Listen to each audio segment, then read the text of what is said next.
time for Chapter 9 of The Bad Beginning.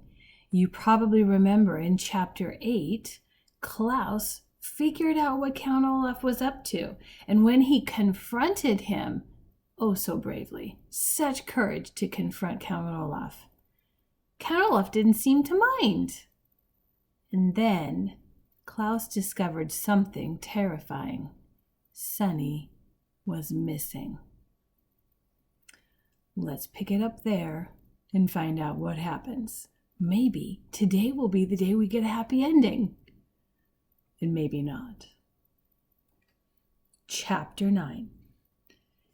Yes, Count Olaf continued, it certainly is strange to find a child missing, and one so small and helpless. Where's Sonny? Violet cried. What have you done with her? Count Olaf continued to speak as if he had not heard Violet. But then again, one sees strange things every day. In fact, if you two orphans follow me out to the backyard, I think we will all see something rather unusual. The Baudelaire children didn't say anything, but followed Count Olaf through the house and out the back door. Violet looked around the small, scraggly yard in which she had not been since she and Klaus had been forced to chop wood. The pile of logs they had made was still lying there untouched, as if Count Olaf had merely made them chop logs for his own amusement, rather than for any purpose. Violet shivered still in her nightgown, but as she gazed here and there, she saw nothing unusual. You're not looking in the right place, Count Olaf said. For children who read so much, you two are remarkably unintelligent. Violet looked over in the direction of Count Olaf, but could not meet his eyes. The eyes on his face, that is. She was staring at his feet, and could see the tattooed eye that had been watching the Baudelaire orphans since their troubles had begun. Then her eyes traveled up Count Olaf's lean, shabbily dressed body, and she saw that he was pointing up with one scrawny hand. She followed his gesture and found herself looking at the Forbidden Tower. It was made of dirty stone with only one lone window, and just barely visible in the window was what looked like a bird cage. Oh no, Klaus said in a small, scared voice, and Violet looked again. It was a bird cage dangling from the tower window like a flag in the wind, but inside the bird cage she could see a small and frightened Sonny.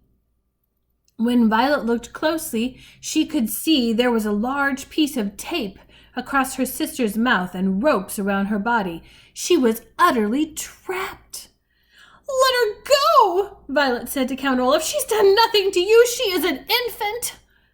Well now, Count Olaf said, sitting on a stump, if you really want me to let her go, I will, but surely even a stupid brat like you might realize that if I let her go, or more accurately, if I ask my comrade to let her go, poor little Sonny might not survive the fall down to the ground. That's a 30-foot tower, which is a very long way for a little person to fall, even when she's inside a cage. But if you insist...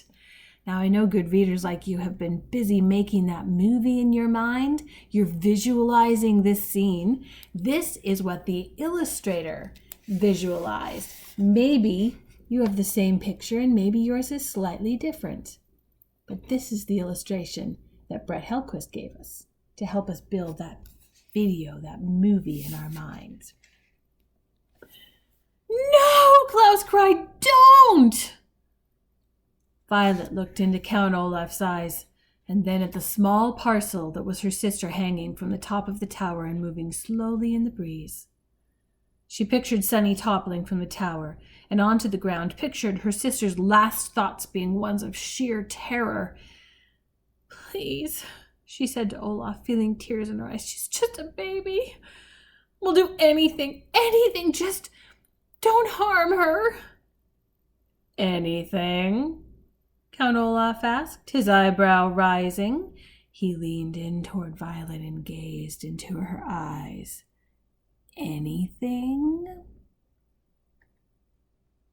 Would you, for instance, consider marrying me during tomorrow night's performance? Violet stared at him. She had an odd feeling in her stomach, as if she were the one being thrown from a great height. The really frightening thing about Olaf, she realized, was that he was very smart after all. He wasn't merely an unsavory drunken brute, but an unsavory, clever drunken brute. While you were busy reading books and making accusations, Count Olaf said, I had one of my quietest, sneakiest assistants skulk into your bedroom and steal little Sunny away. She's perfectly safe for now, but I consider her to be a stick behind a stubborn mule. Our sister is not a stick, Klaus said. A stubborn mule, Count Olaf explained, does not move in the direction its owner wants it to. In that way, it is like you children who insist on mucking up my plans. Any animal owner will tell you that a stubborn mule will move in the proper direction if there is a carrot in front of it and a stick behind it. It will move toward the carrot because it wants the reward of food, and away from the stick because it does not want the punishment of pain. Likewise, you will do what I say to avoid the punishment of the loss of your sister and because you want the reward of surviving this experience. Now, Violet, let me ask you again. Will you marry me? Ugh. Yucko. What will Violet do? What choices does she have? Violet swallowed and looked down at Count Olaf's tattoo. She could not bring herself to answer. Come now, Count Olaf said, his voice faking, a word which here means feigning, kindness. He reached out a hand and stroked Violet's hair. Would it be so terrible to be my bride, to live in my house for the rest of your life? You're such a lovely girl. After the marriage, I wouldn't dispose of you, like your brother and sister. Violet imagined sleeping beside Count Olaf and waking up each morning to look at this terrible man. She pictured wandering around the house trying to avoid him all day and cooking for his terrible friends at night, perhaps every night, for the rest of her life. But then she looked up at her helpless sister and knew what her answer must be. If you let Sunny go, she said finally, I will marry you. I will let Sunny go, Count Olaf answered, after tomorrow night's performance. In the meantime, she will remain in the tower for safekeeping, and as a warning, I will tell you that my assistants will stand guard at the door to the tower staircase in case you were getting any ideas. You're a terrible man, Klaus spat out, but Count Olaf merely smiled again. I may be a terrible man, Count Olaf said, but I have been able to concoct a foolproof way of getting your fortune, which is more than you've been able to do. With that, he began to stride toward the house. Remember that, orphans, he said. You may have read more books than I have, but it didn't help you gain the upper hand in this situation. Now give me that book which gave you such grand ideas, and do the chores assigned to you.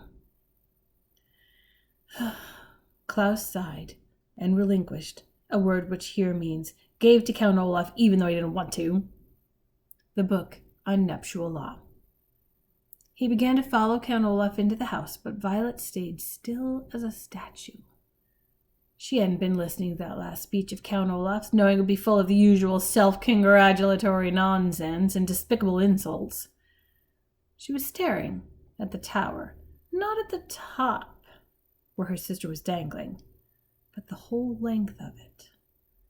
Klaus looked back at her and saw something he hadn't seen in quite some time. To those who hadn't been around Violet long, nothing would have seemed unusual, but those who knew her well knew that when she tied her hair up in a ribbon to keep it out of her eyes, it meant that the gears and levers of her inventing brain were whirring at top speed. Do you think Violet could invent something to save Sunny? Tune in to Chapter 10 to find out.